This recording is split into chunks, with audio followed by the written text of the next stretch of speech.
Okay, so hi, Harshali, once again. Hello. How are you Hello, doing? Sangeeta ji. It's nice to see you. And I'm so glad to be able to talk to you, face to face, however virtual it is. Yeah, I know. And we have spoken earlier, Yes, and it's been a pleasure.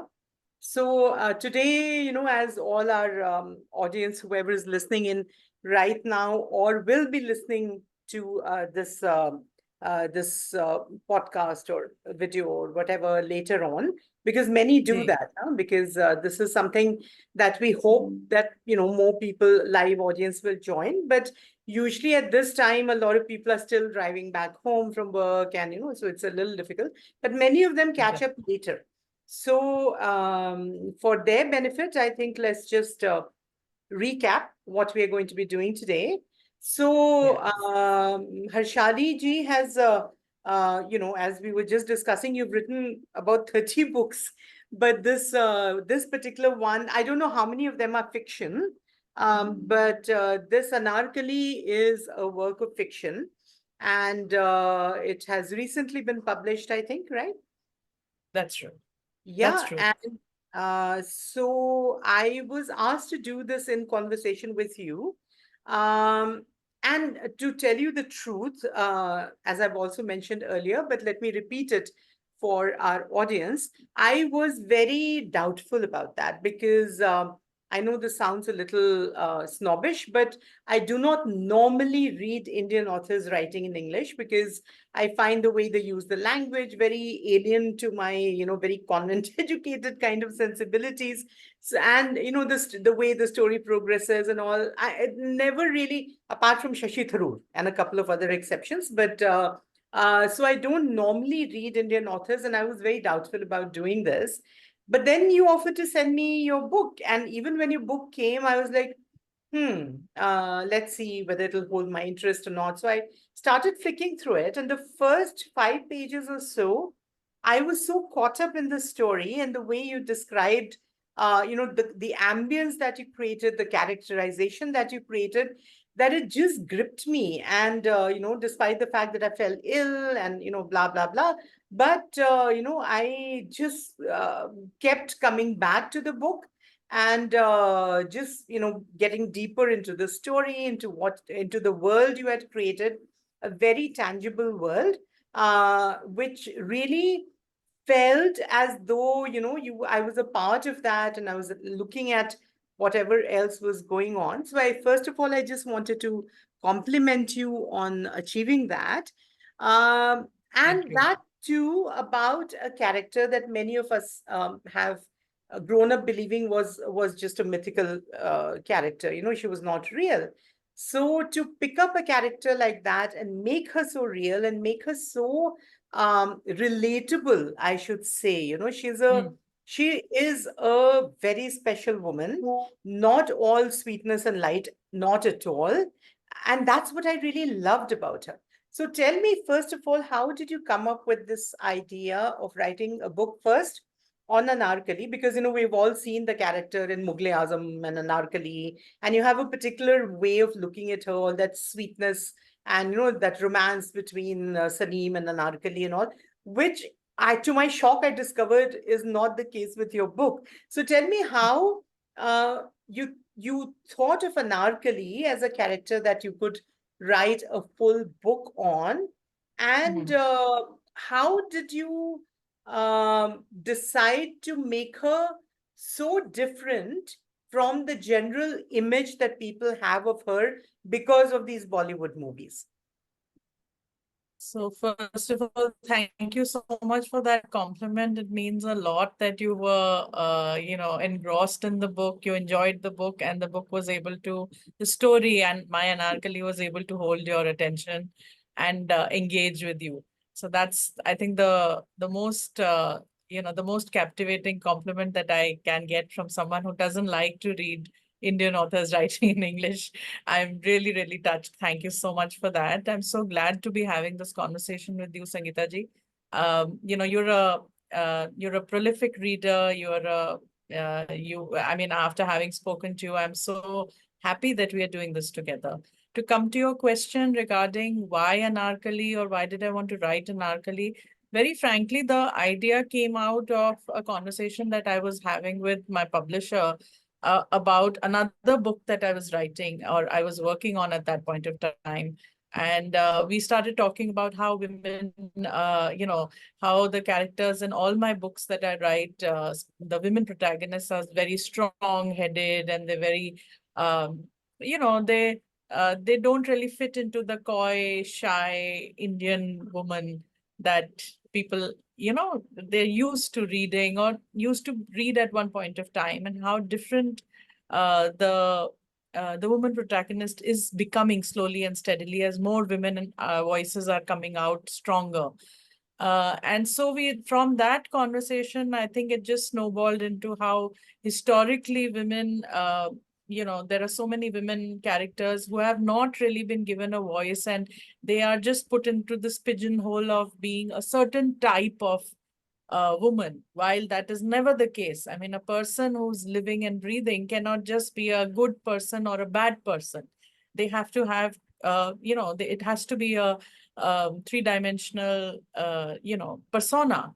That's right. So, and he just said, he said, who do you think? I mean, from the top, I said, Anarkali. I mean, look at, and we started discussing Mughal Azam. And he said, no, but and I said, no, I love the movie and I've grown up on the songs. And at that point of time, the whole beautiful world that was created, of course. But as you grow up, I think as a woman, you traverse your life through this landscape of our country, you do realize that that depiction was very one-dimensional. One facet was only shown about Mm. her, obviously because they had to cater to masses. There was a vision of the director and the writer, so of course more power to them. But I said the only grouse I have with that is that they don't show Anarkali as a full-blooded woman. She could not have been just this lovelorn Dancer and yeah. woman who's always in love and who's always, pining for her love, etc. Second, I said she is a grown-up woman who's most likely had a child by that point. She has been living in the harem for many, many years. So she's aware of the life in the palace or in the harem. To say that she was unaware that Salim was her stepson is, I think it was a very big question mark for me, that she was not aware that he was, the heir apparent. Everybody knew he's the heir apparent. So these are the things that we were discussing. And so he said, why don't you write about her? And that's how, the book, the genesis of the book was from there. And I was like, okay, let me do some research. And as I started doing my research, I tried to locate her through the normal means of books and libraries, etc. I realized that there was nothing written about her. Mm. There was nothing tangible that I could put my hands on, where I could get when she was born, when she didn't she died and everything. So there was a story that was there all over, where of course there were theories, as you're saying, that she was mythical, that it was just a garden or other things, but there was no tangible line which I could kind of connect the dots from, that okay, she was here at that point of time and then here, how you would write Yeah, yeah. research and write a book. So yeah, so in That fact, I kind of was wondering hmm, where you picked up all this material, or is it all yeah. something that you've imagined that it could have been like this? Did you get anything in writing, So any you're real? absolutely yeah. So, this is what was surprising to me, that so Akbar had actually sanctioned two chronicles of his reign. One was the Akbarnama, which was the first, which is itself in three parts. The first two written by Abul Fazl, who was the official chronicler, and the third by Sir Hindi after he died. That was the third part, which was written by him. And there was another chronicle of his reign that was written by other historians. Three historians wrote the other one about policies, etc., and the difference in that. That was finished about 10 to 15 years after the first two parts. The Akbarnama was finished, the third part as well. And in none of that is Anarkali mentioned. That was number one, which was very surprising to me. Now it's a big tome, and even the translated parts of that, it's very difficult to read through the whole thing. One, because of the language, and two, because it's really massive. They're big tomes. And so the other thing was that I tried to focus my search on where is Anarkali in all of this, and I couldn't find her. Then Salim had also did a chronicle of his reign. Again, nothing. Jahangir Nama karke hai uska. Mhm. Again, nothing in Salim's as well. Right. What I found was this Anarkali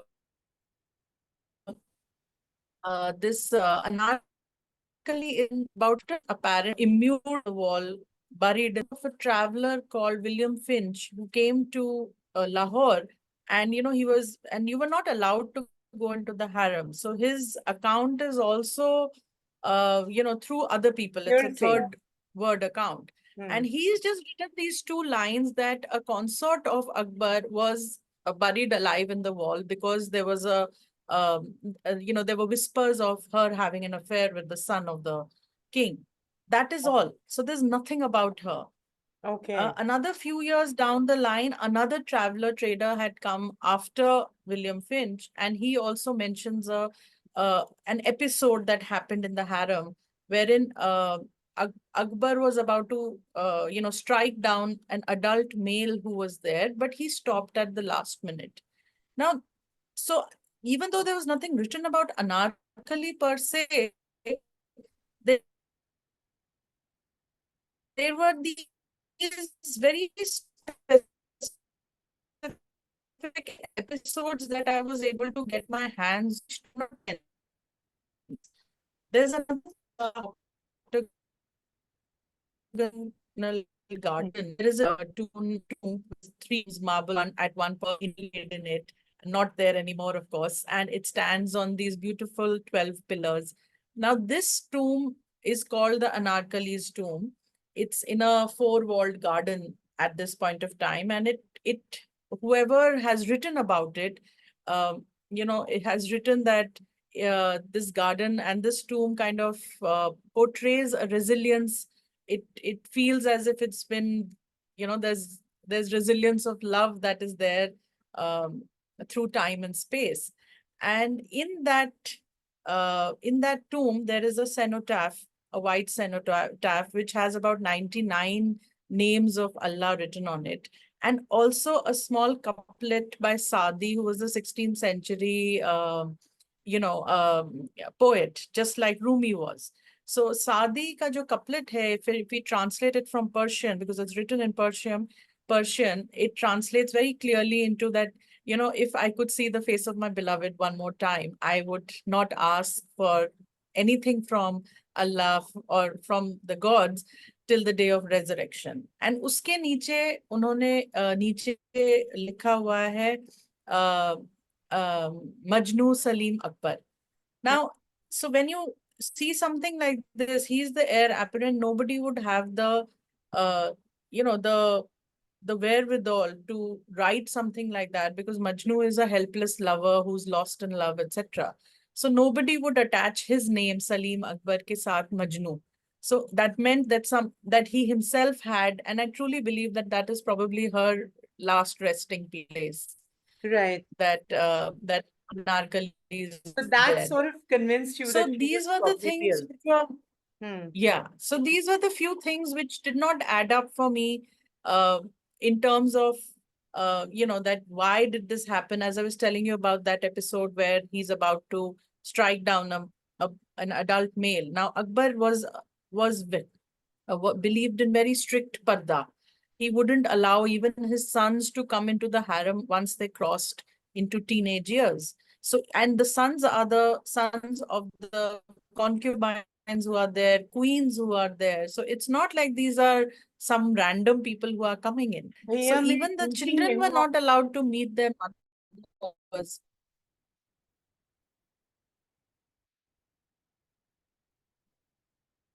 So even the children were not allowed to meet their mothers, right? So something had to have happened. Can you hear me? Yeah, yeah, I can. Yeah. Yeah, yeah. So something would have happened with someone who was in the harem, who was adult in nature, and while Akbar would have, he's the king, so he can strike down anybody he pleases. So Mm, what would have made him stop at that point of time, where he kind of removes the cloth of a person's head and sees the face and then says, "Oh, I cannot kill this person." So these kind of things which did not, they did not add up for me. They left an indelible mark on my psyche and my mind. And mm, these were like my plot points, to so to mm, say that no, Anarkali was very much there. I think yeah. she had a huge impact on Akbar and Salim as well, and certainly on our the way Akbar started dispensing justice in the later years of his life. It shows a little more balance, and I truly believe that it is the addition of the feminine energy that kind of makes a man see the other side as well, because he is the king. He has to be ruthless and cruel.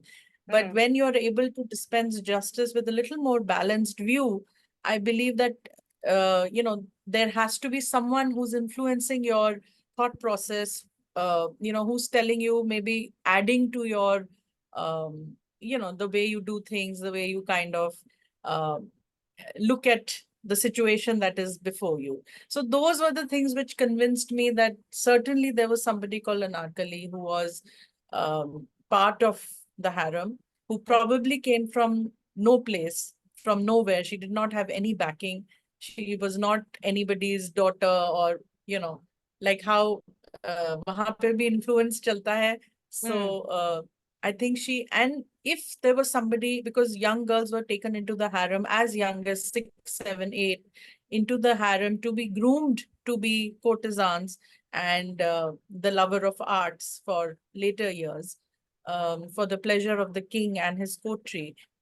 So she was a young girl who probably was brought in, and so she could not have been just a empty-headed girl who was looking for love.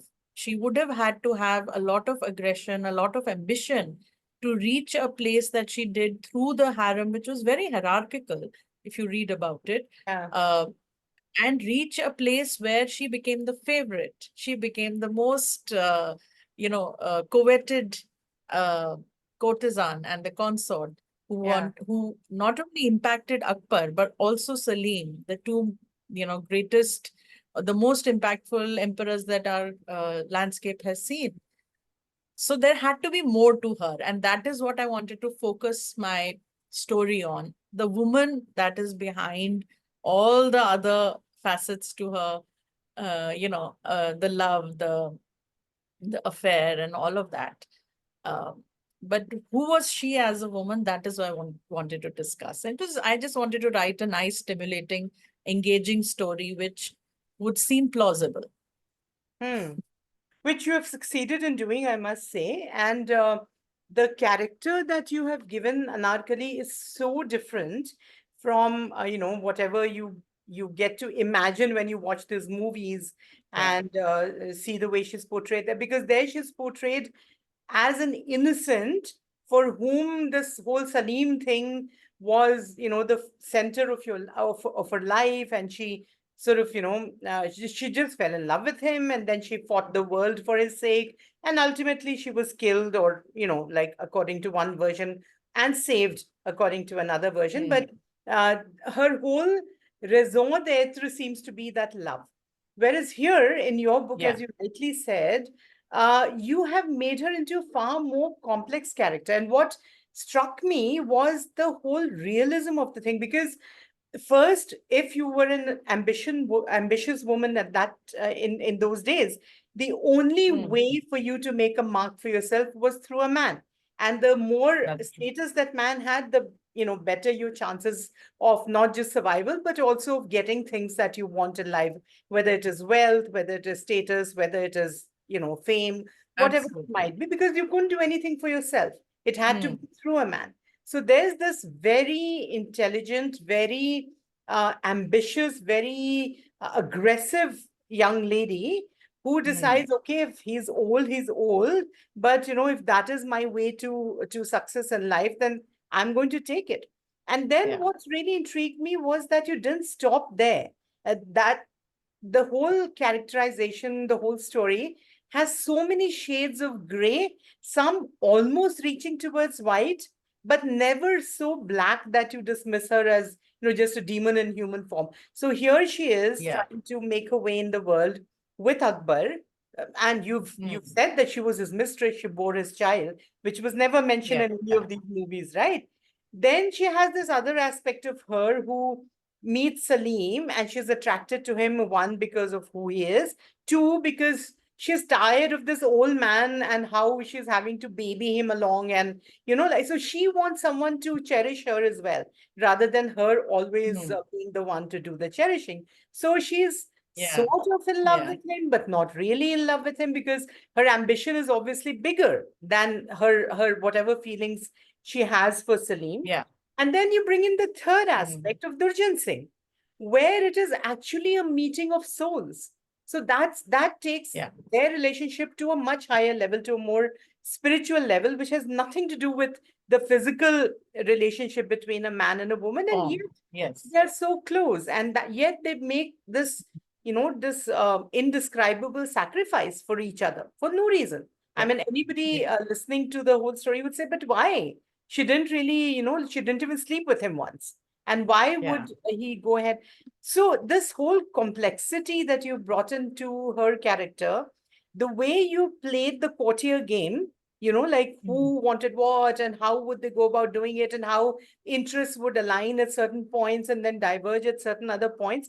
And another thing that I found very interesting, and I wanted to ask you about that, was that you begin each chapter with a chess move, and you give Yeah. there's a every move has a name, and then it has Yeah. exactly what you then go on to describe in the chapter. Whatever happens in the chapter is described in that move. So are you a chess aficionado? How did you come up with those chapter titles, chapter headings? How, of course it's very obvious that chess is a court game, right? But one Yes. doesn't really associate it with real life happenings. Oh, it's a theoretical thing. Okay, this is how Yeah. games Yeah. of power are played, but you've actually related it so beautifully with what is going on in each chapter, how the story progresses and develops, and what happens at the end of each chapter, right? So I Yeah. just wanted to know how you sort of came up with this idea of making this into a real live chess game, the whole story. I think this the chess moves per se, they came at a time, I think I was halfway or almost about the book was almost over for me. And I've always felt that chess, I don't play myself too, I mean, too well, but my husband and my son were by chance, they were near me and they were playing the game continuously. You know how they are, and they were like talking and they were talking about it, etc. And this conversation was constantly going on in my head and in my ear, so to say. And I said, it's so real, the way they're talking about moving 2 steps back, 2 steps forward, etc. And also, I was researching about Pachisi, which is the game that they used to play, which, in Fatehpur Sikri, if you go there and you see there is a actual Pachisi board which they have made next to the Hawa Mahal. Where Panch Mahal, where they used to watch, and real people used to be used as these coins and the uh, गीटियां जिनको कहते हैं हम. So while that all that was happening, my son and my husband were playing chess and they were talking about it, and I said, this is so like her life, like life. I mean, this is so matching with how the story is coming about, how everybody's playing a game, playing to win.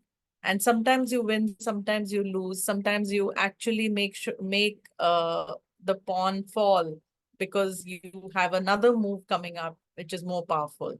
And that is so much like life, that so many times and if you're a working professional, you know that you're constantly on guard, you're constantly looking over your shoulder to see what's happening and, who's doing what, etc.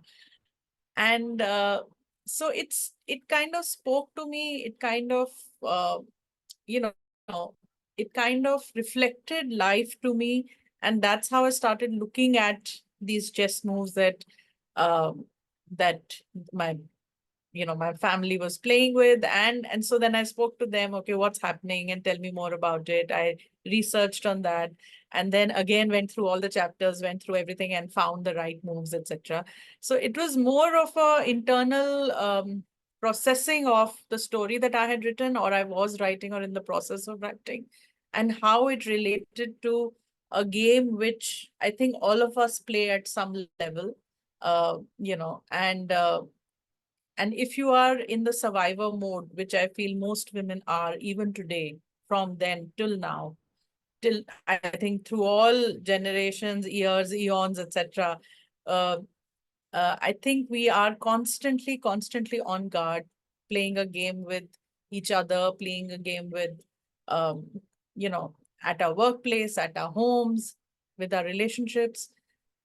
In the sense, when I say that playing a game, we are constantly in survivor mode. So when you're in survivor mode, you're constantly looking and making sure that you don't misstep, you don't put a wrong step. And I think we've been conditioned like that from the very beginning, wherein everybody comes before us, that are they okay, is my husband okay, are my children okay. Nobody looks at whether I'm okay. Of course, there is a little bit of change, we are changing, but even then I think we have a long way to go. And so I think chess in that sense makes a lot of sense to me. I mean, it's a game that makes a lot of logical sense, um, physically as well as emotionally. And I think that's why I wanted to kind of add to it. It added another layer for me to the story, because if someone just reads the chess move and reads the rest of the chapter, they know exactly what is being hinted upon. Sorry, you don't mute, I think.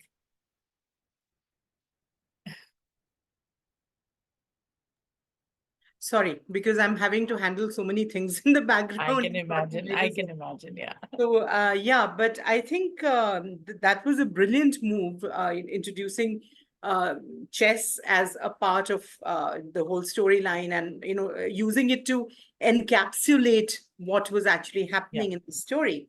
Now, the other interesting thing for me was that Anarkali herself, like a lot of people believe, as I said, that she's a fictional character, although you found some evidence that she might have been real.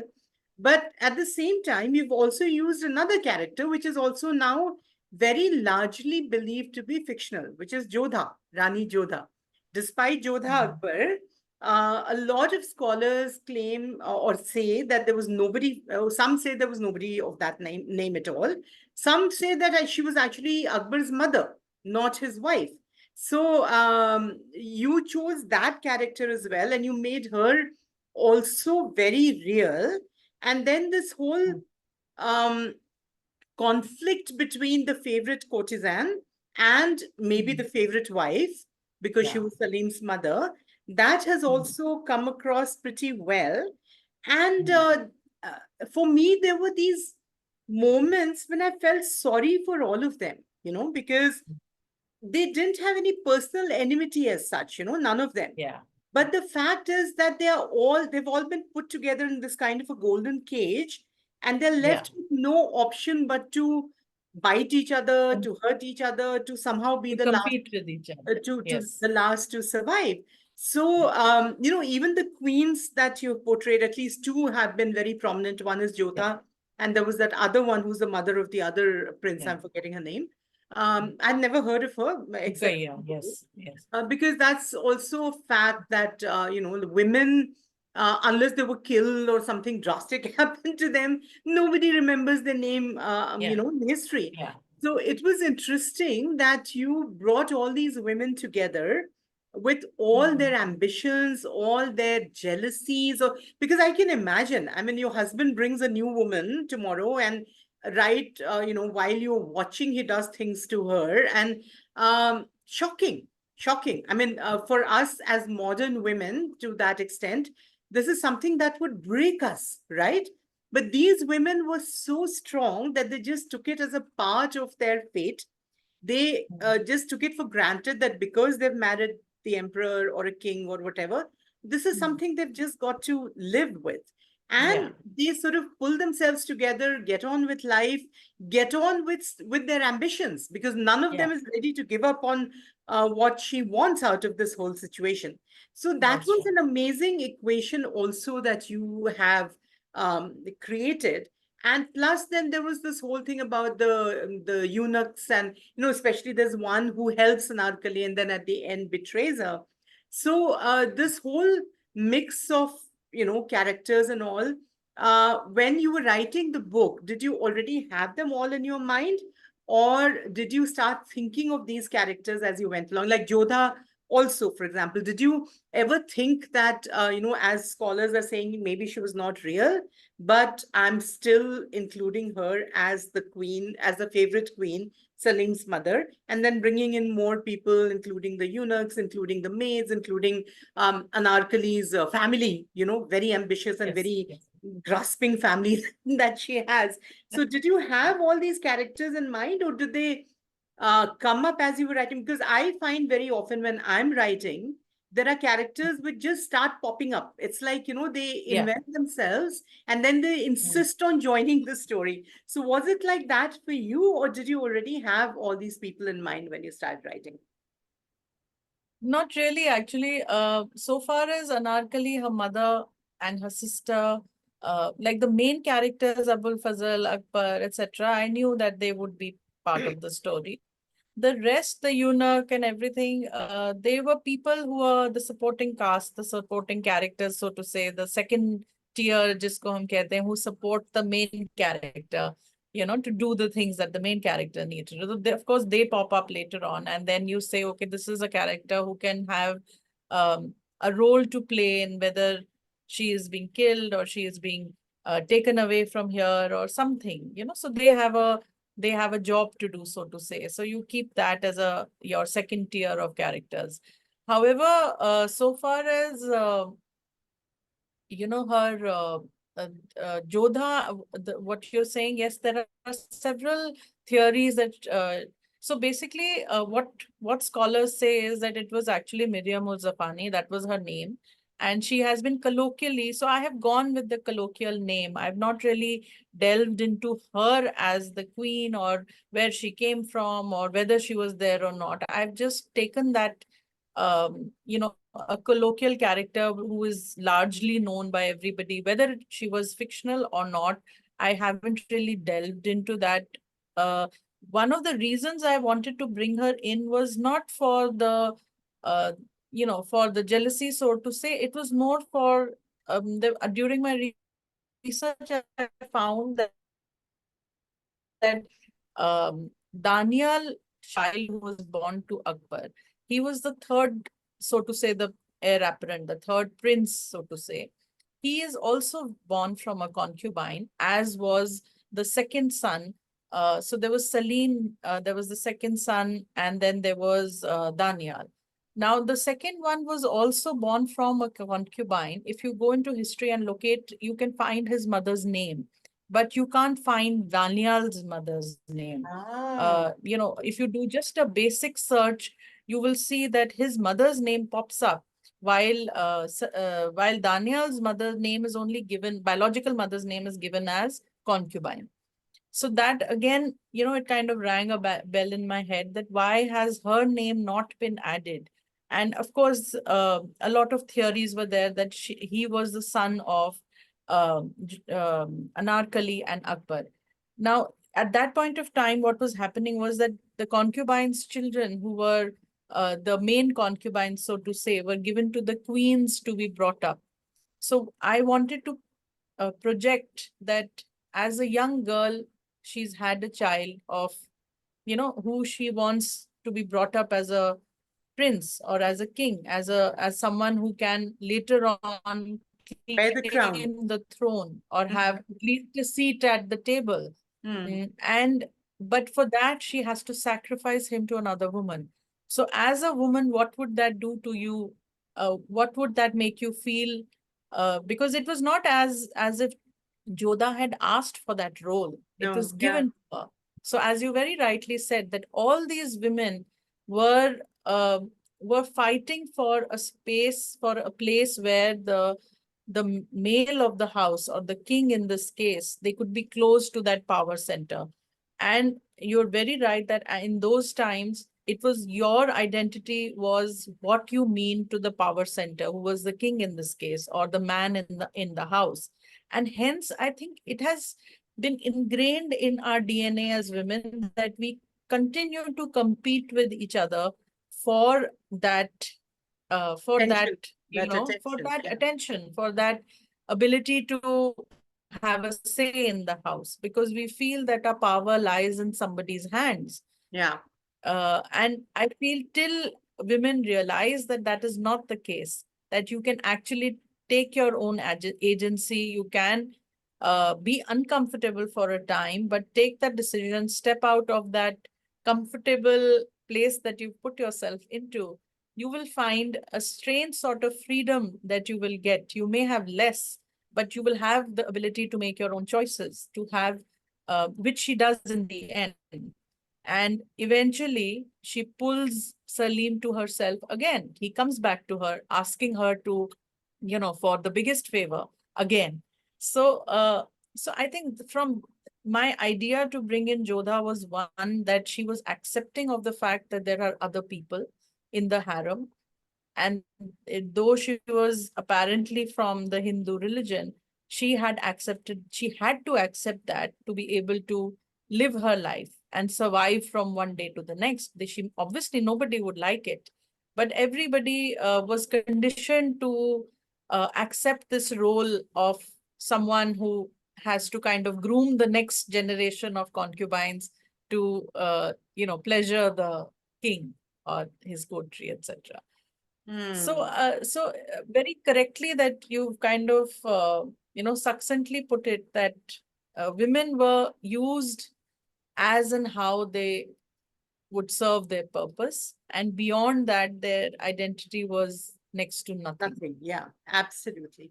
So that comes across very beautifully in your book, and it makes you, as I said, feel sorry for all of them. But that was those were the cards they were dealt, and they just tried to Yeah, make the best that they could out of it. But yeah, the and what was also very interesting for me was that while in the movies and in the regular legends that you read about Salim and Anarkali, she made the ultimate yeah. sacrifice for love, which was the love of a man. Hmm. But in this, she makes the ultimate sacrifice for her son's sake, a son who does not even Hmm. acknowledge her, because she wants That's him true.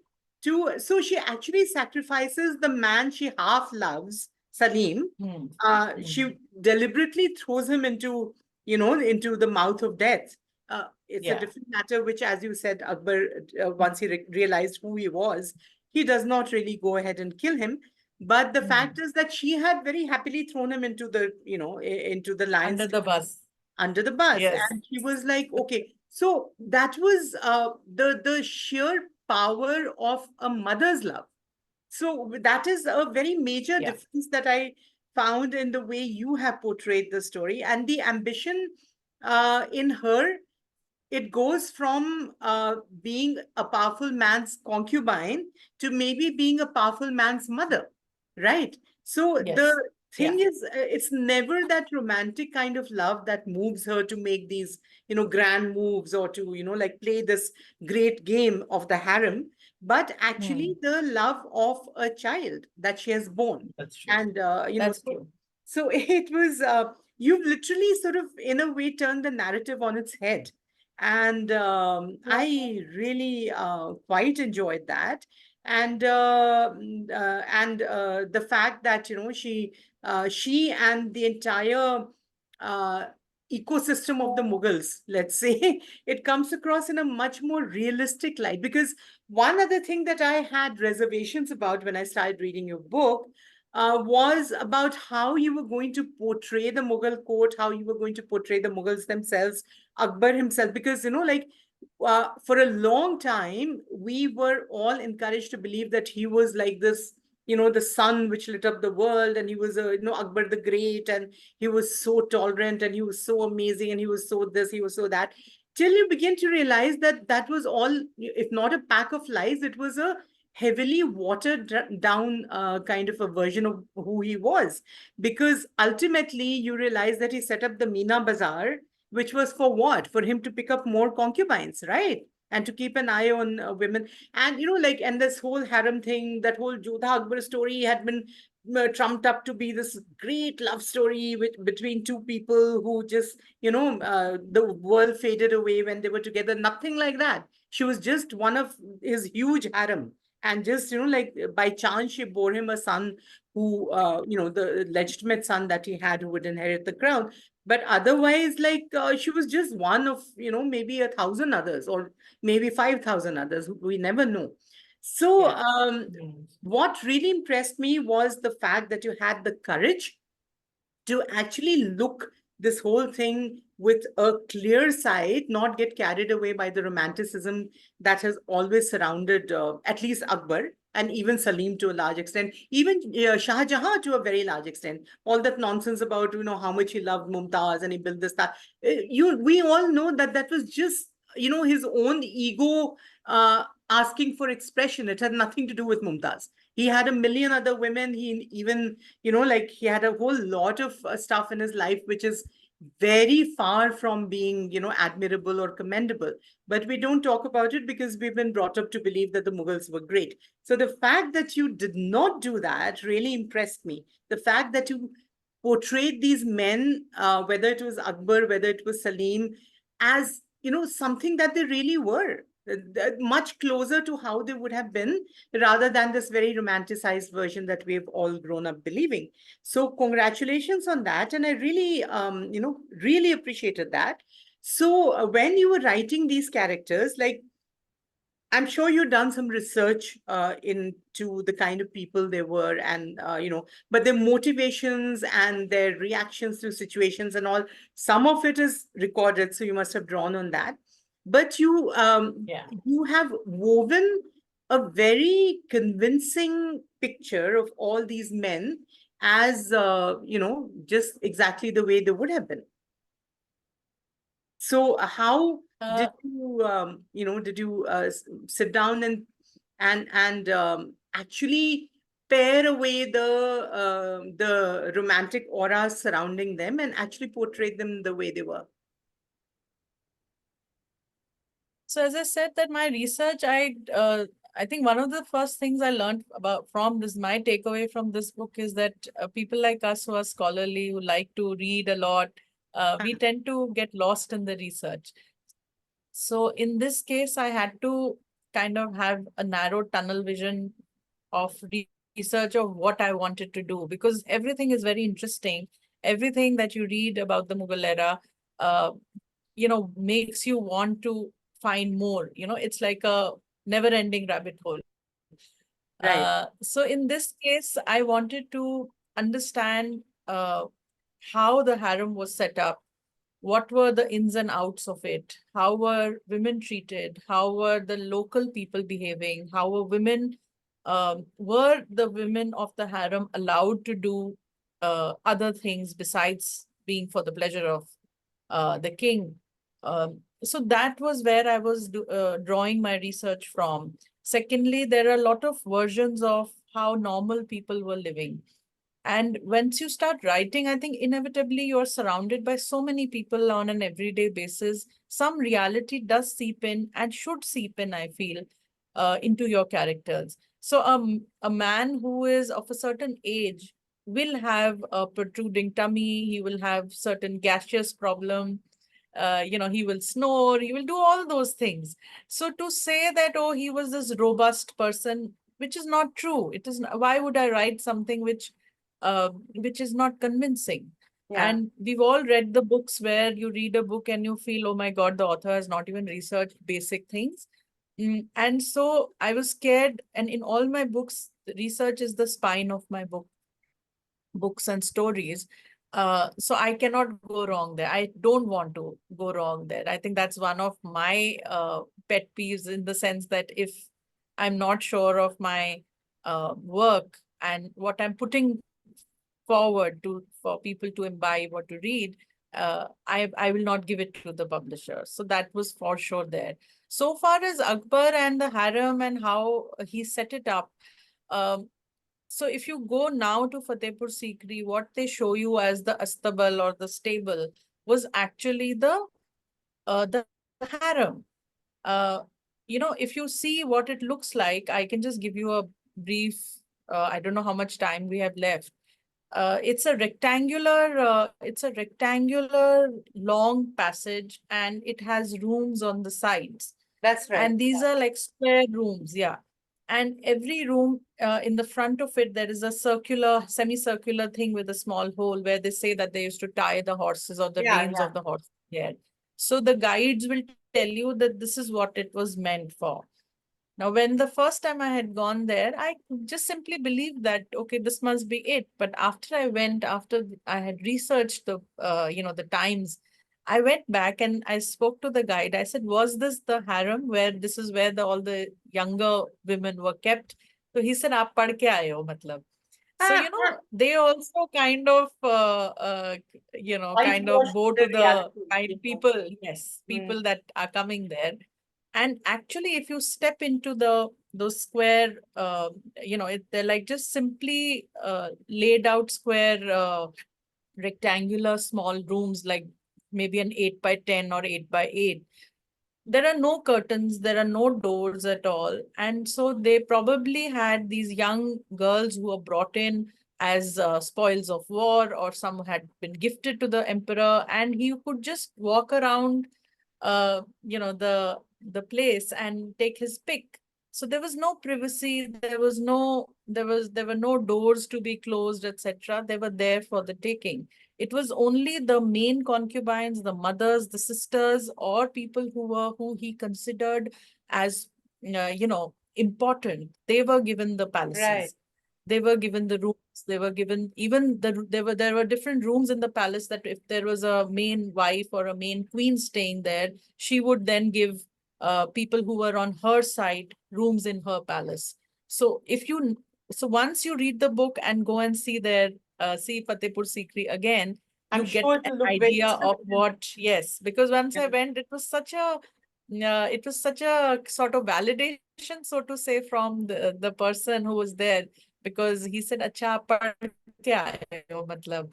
So I said, "हाँ, अभी तो मैं पढ़ के आई हूँ." So it was a very interesting thing, and uh, he had to be, I think, as an emperor, to rule over so many people. You do need to be cruel, and you need to be very strong and aggressive in your approach. Hmm. So to show him in the light of only a person who's spiritual, etc., of Yeah. course that could have been one of his facets, but I don't think that was the only thing. Huh. He had his share of struggle with everything else. It is recorded in history that he had a certain proclivity to younger girls, etc., Huh. which you will find easily. But the fact Even is today, that yeah. did he do things which were good? Of course he did. But he was a human being, and he was brought up in the times when he had to show his might to for people to follow him, for people to believe that he is good enough to be followed. Otherwise, who would do that? So I think the good comes with the bad, and you have all sorts of people, living all sorts of life. And we can just take a little bit out of that and show that. And I hope show that convincingly enough for people to believe that, yes, this is a plausible story to have happened, or a life to have been lived. And that's the aim. Well, you've succeeded beautifully. And I would just like to say that, while I was reading your book, I was reminded of this amazing book by Philippa Gregory called The White Yes. Queen. And Yeah. I remember loving that book for precisely the same reasons that have made me really like yours, because she also plays with these, shades of gray rather than making in black and white. Her heroine is also very driven, very ambitious, very and willing to do anything to achieve her game. Yeah. And so does yours. So, Yeah. and in a way, it's a very, I mean, you might have some moral reservations about it, but it's basically a very empowering story that you've told, because Yeah. you do realize that, while some of the things Sanarkali does or tries to achieve may not be, on a very high moral scale, but the Yeah. fact is that you also realize that she had no other way. What else could she have done? So Exactly. there's an element of Exactly. inevitability about Yeah. the steps she takes, and yet sometimes she still manages to surprise you, especially at the end when she just decides ki ho gaya, enough is enough now, this far and no further, that Yeah. kind of a So, thing. so the reason why I wanted to write Anarkali in this way is that more and more women are becoming self-aware. Yeah, More and more women are making choices which are unabashed and may not be something that society considers heroine-like. And I wanted to say it's okay. You are surviving. You're dealing with the cards that you have been dealt. So that's right. there's no shame in accepting that I am doing this to survive from one day to the next. She Yeah, knew that the power is shifting, the heir will be announced very soon, and if she is not next to the that power center, her then she'll be a ability to nobody. stay in the she Yeah, will be a nobody. She will be thrown out tomorrow on the streets. Where will she be? So I don't. I mean, I wanted to portray her with with an ability to gauge the situation and take the steps that she felt were right for her. As you very rightly put it, that it was the mother's love, which she said that, okay, there are three people who are contending for the throne. Let me at least remove one. yeah. I can't Even do if I love him in a and way. Yeah, yeah, and she was trying her best. So do I say that what she did was right? There's no right or wrong, I feel. I think when you're dealt a situation that you are, you know, that you are dealt with in life, as many times that we have also seen, there are times when you are not sure what is right. Everything that we understand or society understands, is what they will accept. If they don't understand something, that becomes taboo, or that becomes something that is not to be spoken about. So, yeah, very true. in Mm. no way do I feel that what she did was right, but certainly it was a choice she made, and I think she later on had to face the consequences of it. I think that is the lesson to be learned, that if you are making a choice, there are going to be consequences to be faced. Yeah, So, karma hits back, whatever absolutely, and so majorly. and majorly, Yeah. and you at the end. But I was glad that you did not bring it to an end with just the walling up, and you carried it Yeah. further, and you stepped up the game a little bit more when you, as you said, you make another sacrifice for the sake of, like acquiring, for at least for her child, if not for herself, something better and something which is Yeah. uh, Yeah. more likely to enhance his chances of survival, the child's chances of survival. So I'm, That's true. once again, I think we are running out of time, so I'll just say thank you to you, and for being here. And I would like to ask everyone who's listening to this podcast, this video, that like, trust me when I say that you're going to really enjoy this book, because as I said, I'm a very critical reader of Indian authors, and even I loved it. So I don't see any reason why you wouldn't, because it's such a captivating story, and the character that Anarkali has been given is just it's like, in many ways it defies description, it defies typecasting. She's just a very different woman, or maybe not so different from the others of her time, but you can see that no matter what we think about women empowerment now, the game has been going on forever. It just wore a different cast at that time, and things have changed because of, the way women have evolved. But ultimately, as Harshali, you were saying, we're still fighting for survival. We're still fighting to make a mark for ourselves in a man's world. We might be doing the fighting in a boardroom now, and they were doing it in a harem, but the basic principles remain the same, right? So I think it's a wonderful attempt, and very well written, and I really enjoyed reading it. Thank All the best to you. I hope that you'll keep producing, similar really wonderful books in future, and I look forward thank you. to reading them and to also meeting you at some Thank you. stage. So Certainly, certainly. I look forward. Thank you so much. And I'm so glad to have had this conversation with you. you're And to welcome. the Zena family, thank you for connecting us. I think Yes, we have to thank them the most for absolutely, being so kind enough to connect us. totally, totally. Thank you, Rajipriya. Thank you. Thank you. Good night. Good night.